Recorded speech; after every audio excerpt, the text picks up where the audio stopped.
In her latest Bloomberg View op-ed, our next guest says the U.S. now has a bread and circuses economy like that of ancient Rome. Bloomberg News columnist Alice Schroeder is the author of The Snowball, the Warren Buffett and the Business of Life, the definitive biography on Warren Buffett. And Alice, great to have you back on, and nice to see you.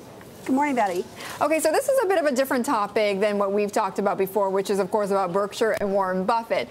Now, in your column, are you essentially saying that what we are readying for here in the United States is almost a collapse as what we saw with the Roman Empire? Well, I think what I'm saying is that we have some big problems, and we could be headed for a rude awakening because we've got an employment situation and that is somewhat similar to what they faced. Obviously, we don't have all the problems that they had, and of course it took hundreds of years for the Roman Empire to collapse. Bread and circus society, what are the comparisons here? So the comparisons there are that the Romans had to give away bread to their people because they had such high unemployment. And they had such high unemployment because they had slaves doing most of the work. So there was nothing for their people to do because of cheap labor. We've got kind of a similar issue because we have a high and structurally persistent unemployment.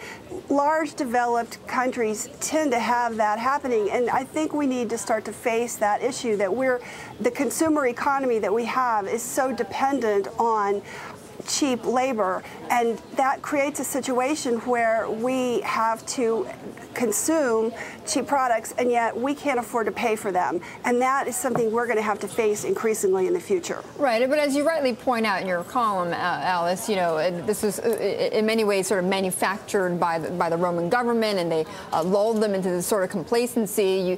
You may not really say that, though, with the American public. I mean, they're quite angry. They want the changes to happen, though, to get the economy back on track.